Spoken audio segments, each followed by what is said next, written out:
All right. Good morning, everybody. This is Tom Shamborn with Instructional Technologies. This morning, wanted to thank everybody for showing up.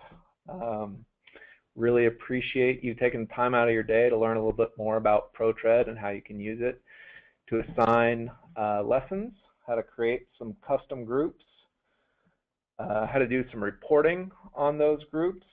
And then we're going to, at the end, talk about a few ideas for those custom groups.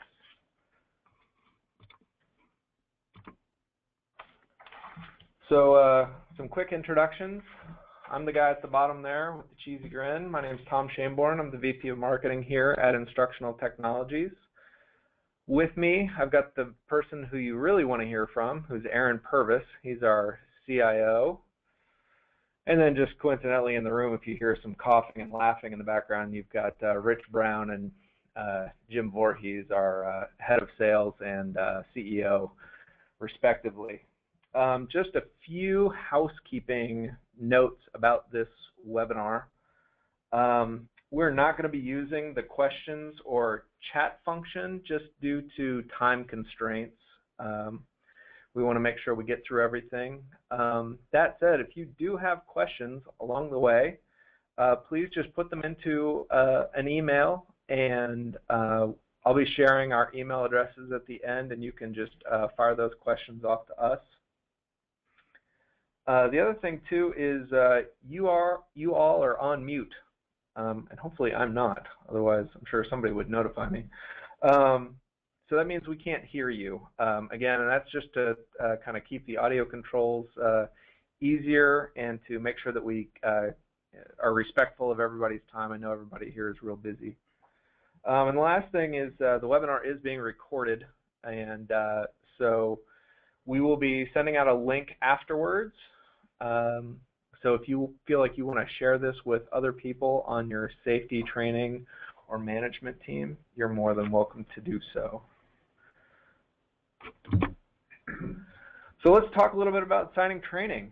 And I'm going to keep my part real short because, again, the person you really want to be hearing from is Aaron.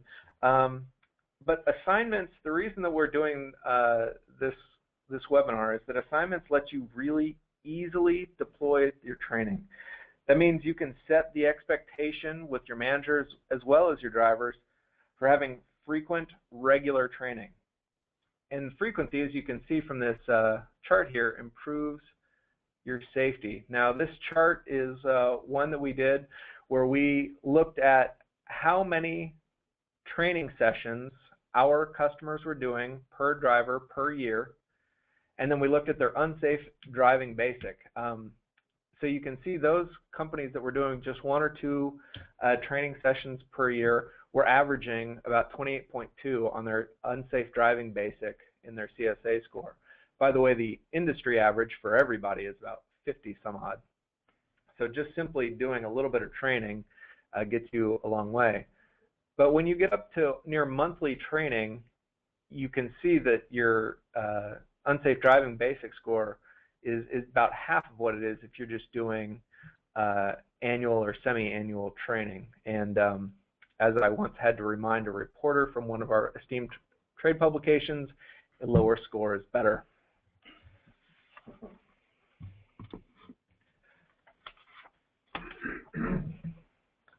So why assign training?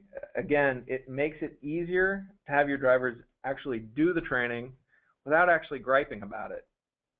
So why? Well, you can see here on this slide, it's about relevance and frequency.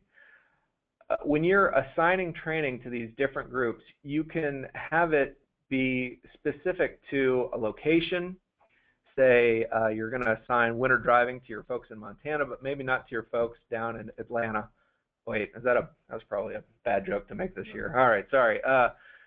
You can make it specific to their job, such as forklifts, medium-duty trucks, tankers, hazmat, a piece of equipment, again, such as a forklift or a lift gate, or even just, again, a season, winter driving, summer driving, and things like that. And when you get that relevance to the driver, they know that it's not just some box that you're asking them to check. They know that it is something that actually matters to them, to their job, to their safety. And then the other thing, like we saw on that previous chart, is the frequency. Training that happens monthly or even quarterly, it's a regular reminder that the driver is expected to be professional. It's the mere act that the fact that you're asking them to do it regularly means it's important. It's the same thing as logs, as checking MPG, cleaning off rear view mirrors, and changing wiper blades. The things that you do frequently matter, and training, safety, and efficiency are things that actually matter. So now I'm going to just talk through a few little things about how groups and assignments are currently being used. Currently, about 66 of our clients are using at least one lesson. The biggest user in terms of one of our clients has 13 different groups. That means they've created groups for orientation, for their Montana group, for hazmat, for tankers, different things like that. On average, clients assign 24 different lessons. So of those 66 folks, 66 different clients, they are assigning, on average, 24 different lessons across those different groups. And it's not just groups. You can also assign lessons company-wide, but you may not be surprised to learn, based on what we talked about relevance, that 5 times more lessons are assigned to groups as opposed to company-wide. So marketing has done its thing. So now we're going to hand it off to, again, the person you really want to hear, which is Aaron. So now we're going to drop this guy down and let Aaron do this. And yes, you can see we use Max. Yes, we do. Hello, everyone. As Tom said, my name is Aaron Purvis, and I'm the Chief Information Officer at ITI. What I'd like to show you today is basically the system that we built to help you manage your groups, your assignments, getting the lessons out and those assignments out to your users. And there's lots of different ways to do that. And what we've done is tried to build the simplest system we can that's the most effective and the most powerful for you. We're constantly, in fact, I'll add this now, we're constantly updating and changing our system. We're trying to improve it, and we do it based on feedback that we get from individual users. So if you see things that you think you would like to be able to do with the system, or you see areas for improvement, please let us know. We'll have email addresses at the end because we like that feedback. Everything we do is based on client feedback. We really want to meet your needs. Today, specifically, I'd like to walk you through a few things. We're going to add and manage users and groups in the system. We're going to assign some training, and then we're going to generate some training reports.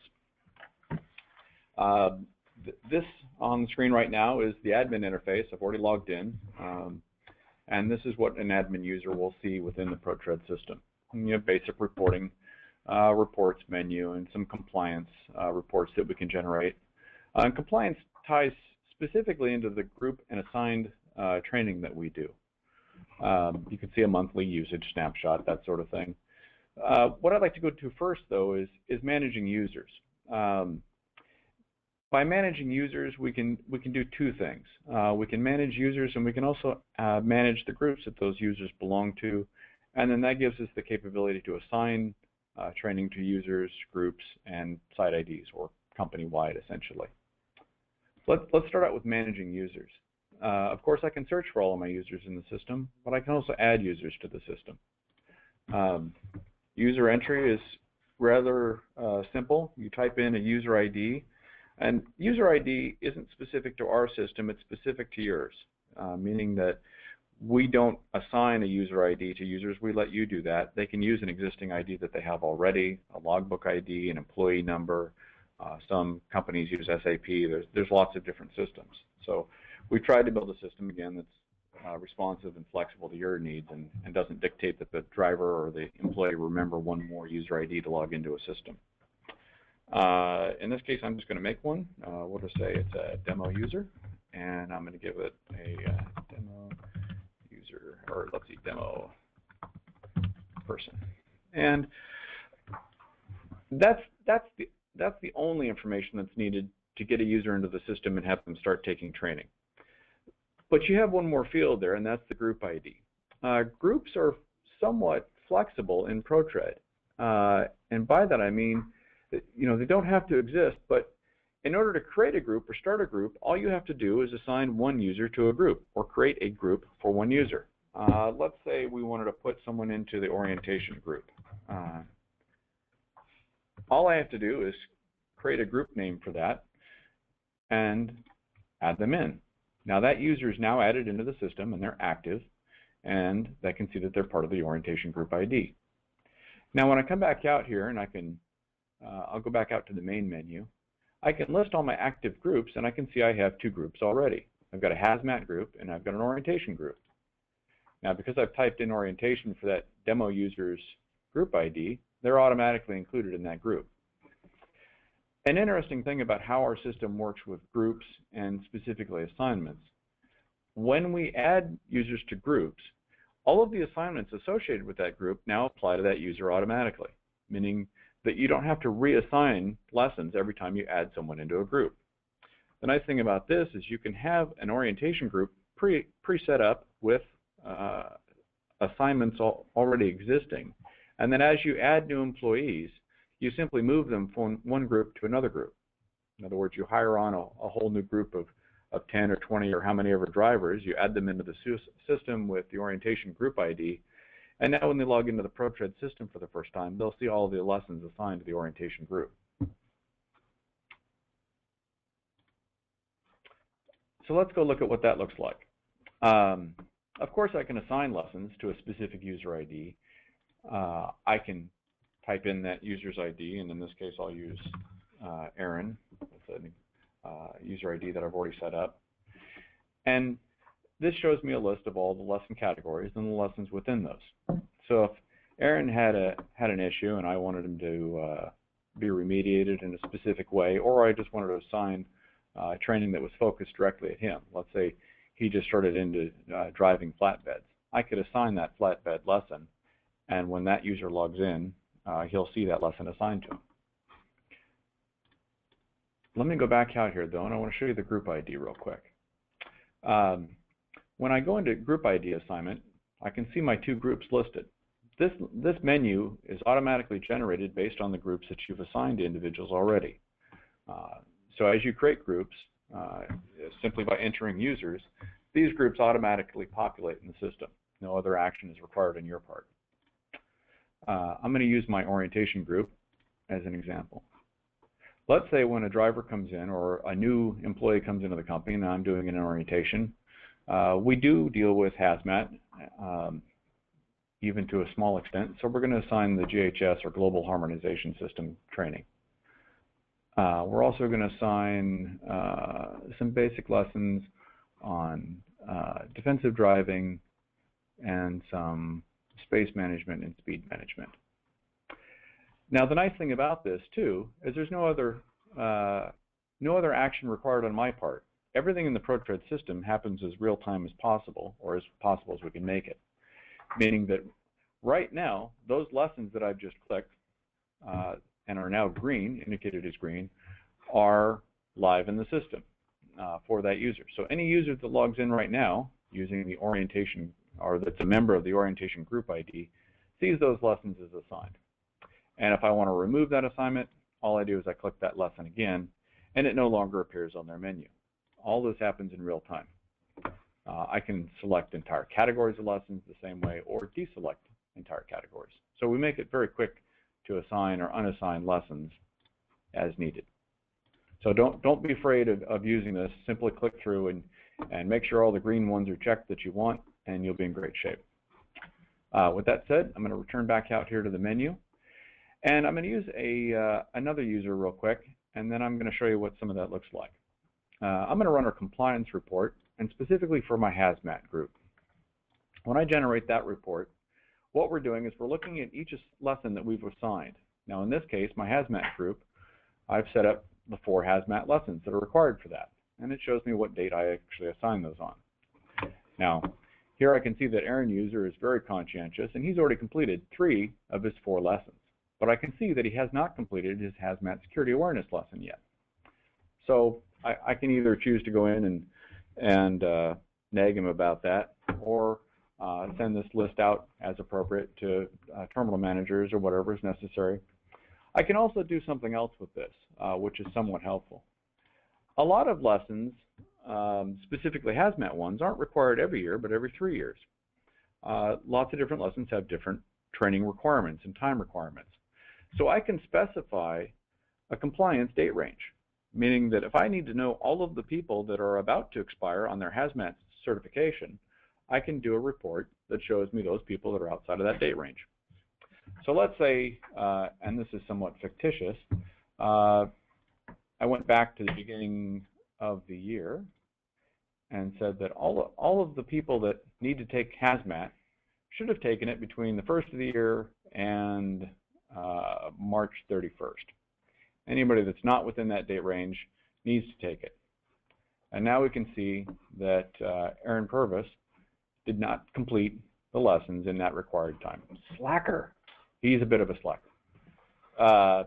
So then I can go on, and that's my list of people that needs to be, or needs to complete that training. Now, if I expand that to a more appropriate date range, Aaron's no longer a slacker, and he's on top of it.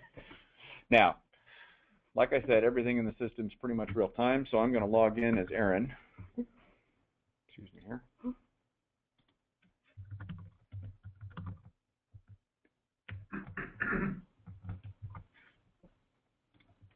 And I can see that I have 1 lesson in progress still.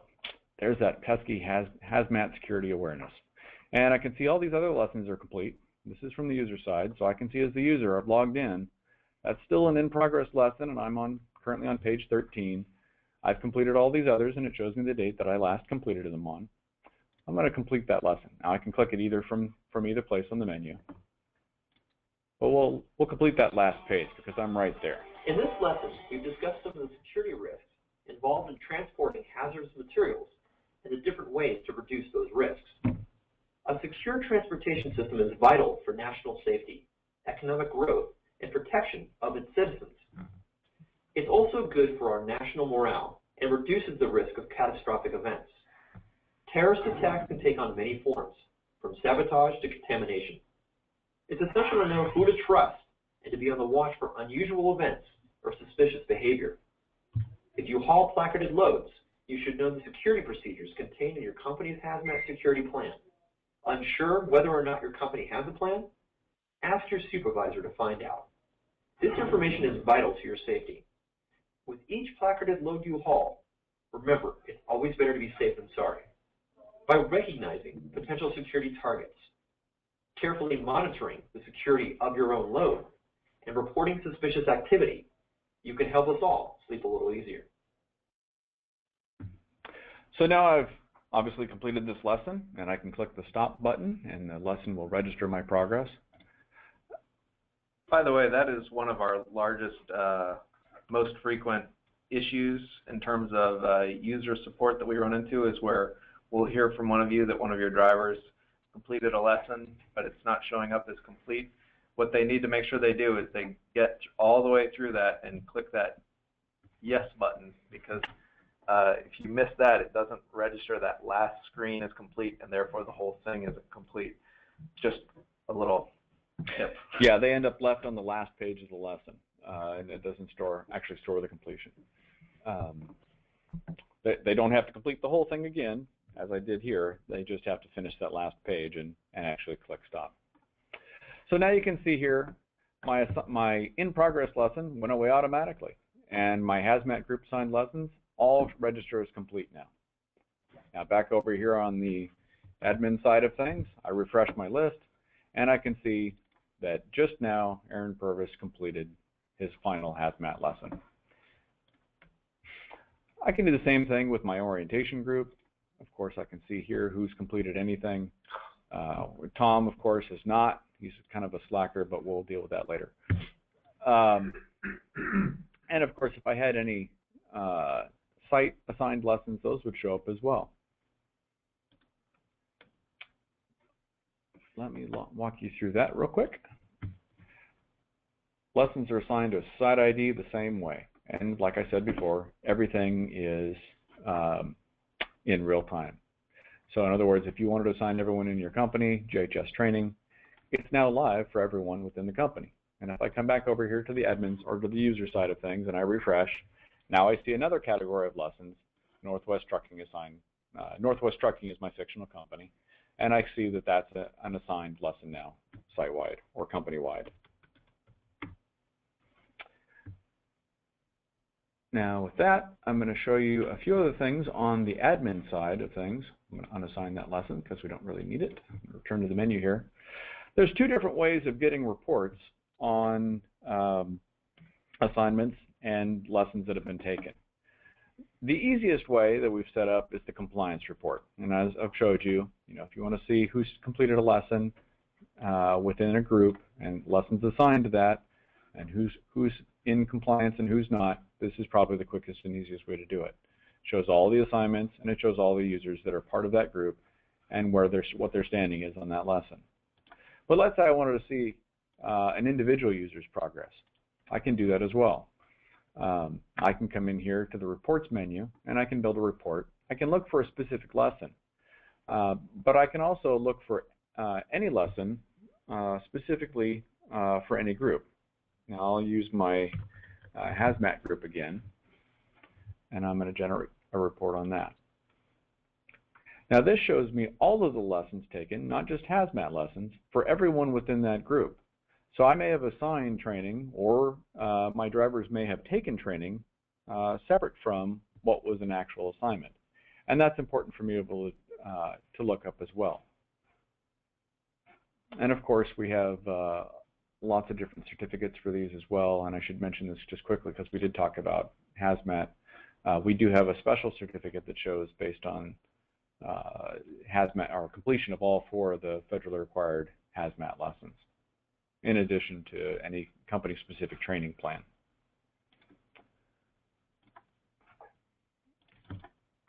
And I can still look for a specific user. So I'm going to do that as well here, to kind of give you an idea of what that looks like. When I generate a report, here is all of the training that Aaron has, user ID Aaron or Aaron Purvis has completed. And I can see that he also went above and beyond and did more than just his hazmat training. He also completed emergency maneuvers and accident procedures. Now those lessons could have been assigned specifically or ones that I told him just verbally to do.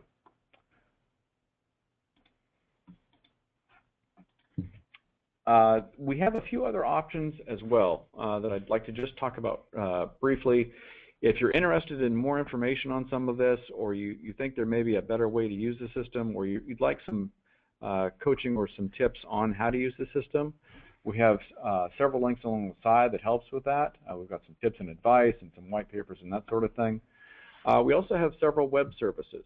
So if you have an HR system or a driver management system already that is capable of tying into other systems, we would love to talk to you because we've got the ability through our web services and APIs to automatically update all of your users in our system in real time based on information that we can get or collect from your HR system.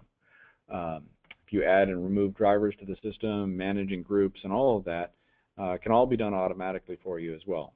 So that's not something we can really go into over a webinar or a webcast like this, but if you're interested, go ahead and send us an email or give us a phone call and we'll walk you through that. And with that, I think I've covered it. All right, this is Tom again, and the last thing that we're going to cover here in the last 5 minutes are just a few ideas for different groups that you might use and what lessons might be in them. I got an email just this morning from a soon-be client, I hope, and about some lessons for some specific CSA violations. So let's talk a little bit about some of these different groups. And I'm going to go to our website because I just posted something about this. Hopefully everybody's been to our website before. Always lots of interesting articles in there. Lots of interesting articles. Emphasis on interesting.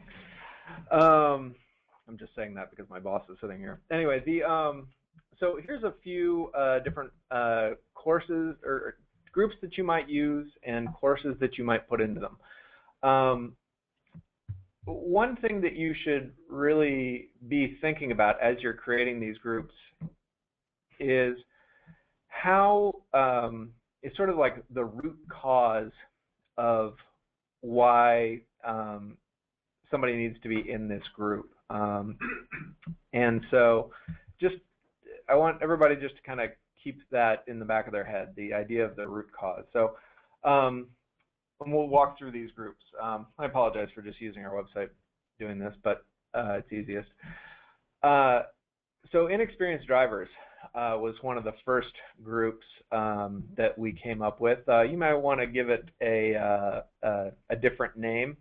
People probably don't like being called inexperienced, but we call them green, the green group. But there are some basic regulations for entry-level driver training, and if you're hiring somebody straight out of school or maybe somebody with less than a year's worth of experience, you want to make sure that they have taken these courses. And so those are driver qualifications, driver wellness, hours of service, and we've got both a regular hours of service and then one for trucks without a sleeper berth, and then whistleblower protection.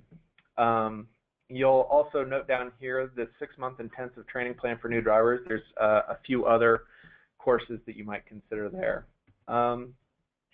Another group that you might consider is experienced drivers here. We have found in talking to a lot of our clients that drivers with a lot of experience, it's certainly good for them to go back over and have some refresher training. But on the other hand, that's where you're going to get more complaints about training that's boring or it's not relevant to them or whatever. And so we would suggest stuff that is more advanced or more regulatory in nature so that they have a real understanding of the why you're asking them to do some of these things. And so some examples of this would be CSA overview, GHS, and hazard communication. It's essentially the same thing. GHS is the new hazard communication. Our new roadside inspections lesson is a great one. It really gets drivers to sort of be in the shoes of what a state patrol person is looking for. Hours of service, obviously we've got new regulations that you want to make sure that your guys and gals are aware of. And then even some like really specific stuff. We've got a lesson on air brakes, pre-trip inspections, things like that. And then driver wellness. Somebody who's been on the road for a number of years may want to be rethinking sort of how they're living their lifestyle in terms of diet and exercise. Hazmat, obviously, Aaron spoke quite a bit about that. So we've got all the 4 lessons that are useful for getting ready for the recertification process. So now I'm going to talk a little bit about some of these remediation issues. Some of the most common remediations that we get are actually pre-trip inspections, but the ones that are most important to you tend to be unsafe driving violations. Speeding, it can often be a symptom of a lot of other issues, and so you know, you might go through and read this article, but some lessons you might try here: speed management, space management, CSA overview so that they know the consequences, fuel management for the financial consequences of speeding. We've found that road rage is actually a really great lesson to share with drivers. It really emphasizes the fact that they are a professional and that the other automobile drivers out on the road are more amateurs, and it's their responsibility to sort of be the knights of the road. Rear-end collision avoidance, driver distractions, defensive driving, trip planning, all things that can get to more the root cause of why a driver was speeding. And we are really running short on time here. In fact, it looks like we've actually gone over. So if we start to lose people, I apologize for going over. In fact, I'm going to cut this short since this link on our website is going to be available to everybody. I'm just going to flip back over to our PowerPoint, I hope. Maybe not. Control. Hey, there we go.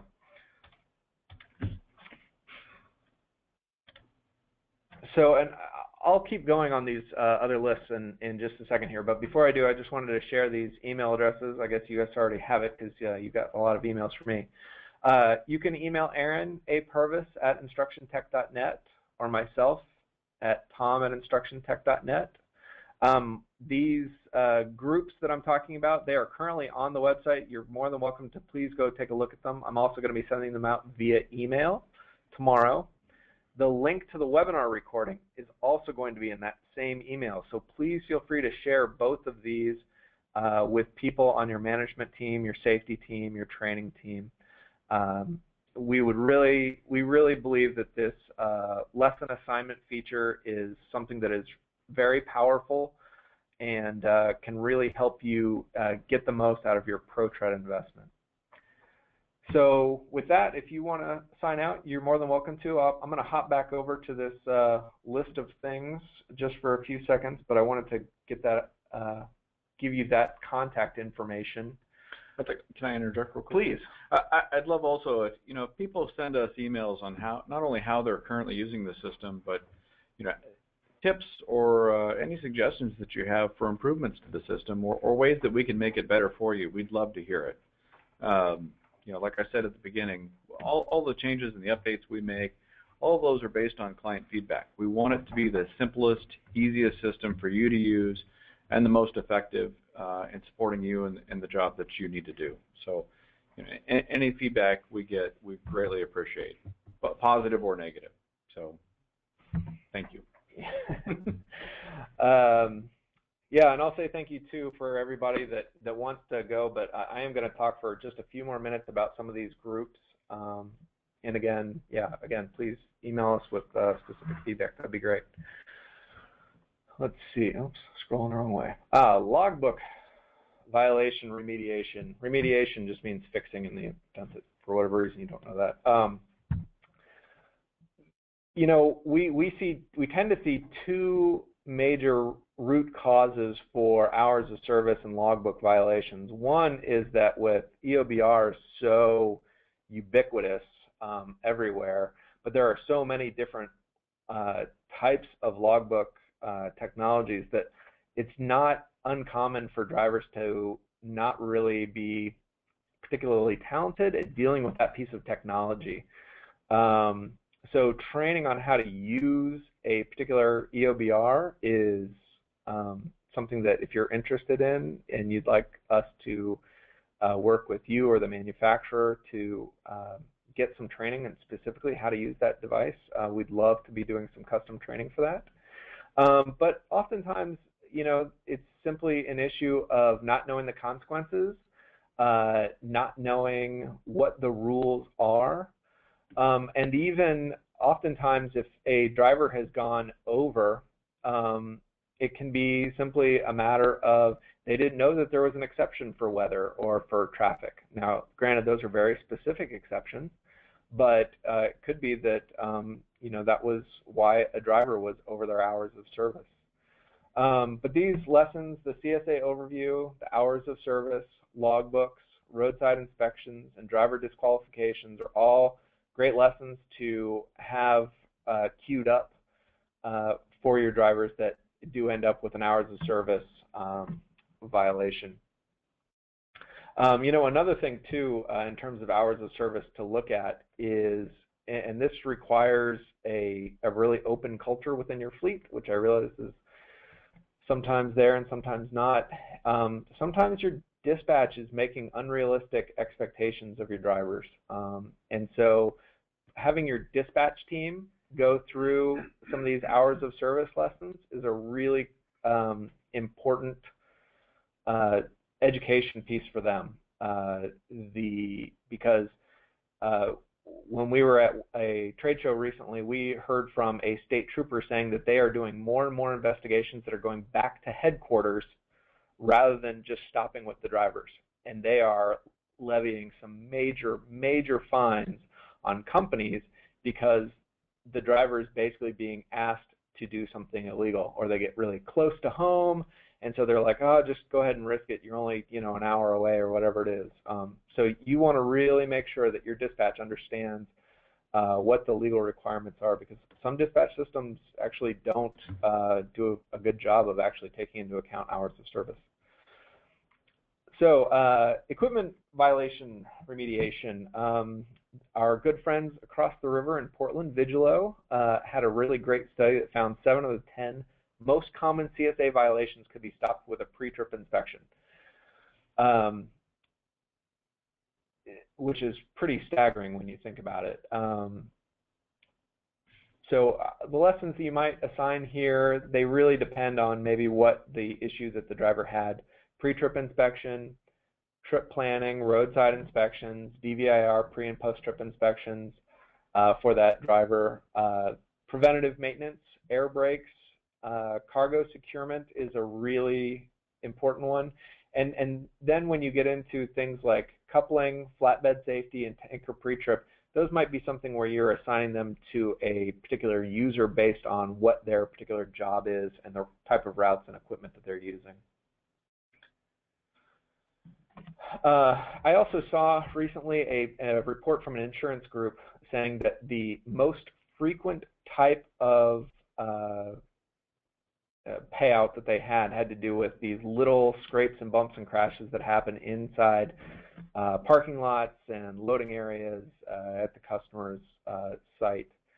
They're not the most expensive, but when you add up just simply the frequency of these types of crashes, these little bumps and scrapes, as I make the joke here, they're going to turn your hair gray entirely too soon. And you people are entirely too handsome to be having gray hair. Lots of groans here. Avoiding fixed objects, backing and docking enhanced. It's such an important skill that we have 2 issues here, or 2 lessons here. Driver distractions really emphasizes the notion of slowing down, don't rush, do one thing at a time, get out and look, the whole thing. And then trailer loading and unloading is also good. There's also one on landing gear, making sure that landing gear is properly deployed. Another lesson for your folks that are going through warehouses, and most of your drivers probably are. You may have employees who are just warehouse workers. We have we've got like 20 some odd lessons, maybe more, on OSHA and warehouse. And these are really important courses to go through.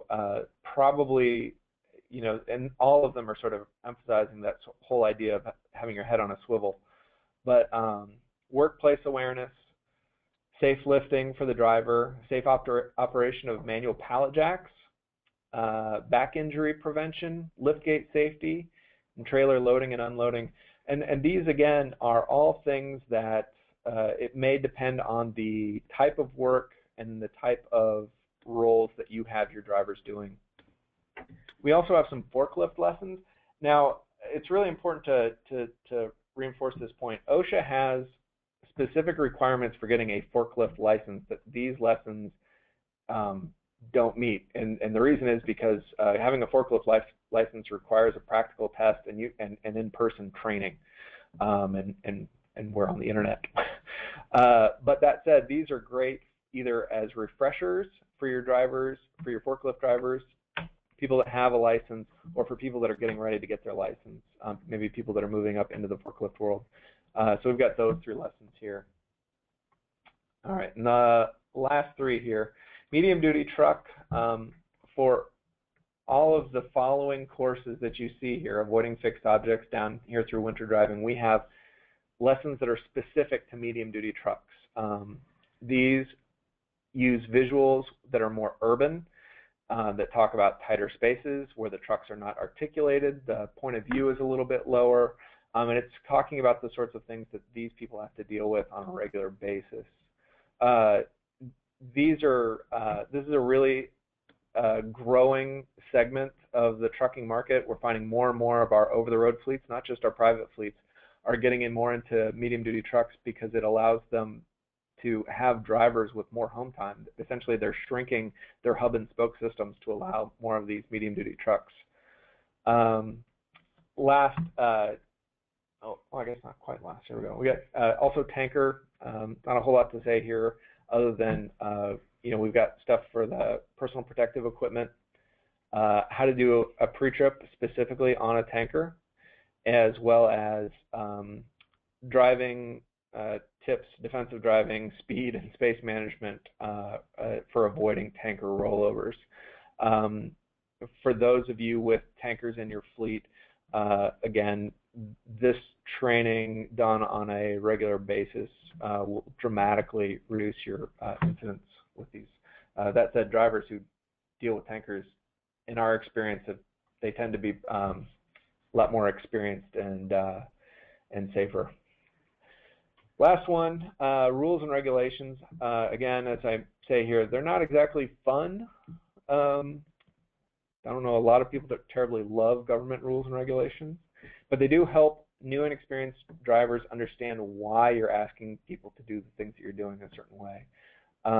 And if nothing else, these lessons can go a long way to eliminating the griping about both training as well as the sorts of things that you're asking people to do. So if you are rolling out a new initiative, and so for example, was it 2 years ago when they banned handheld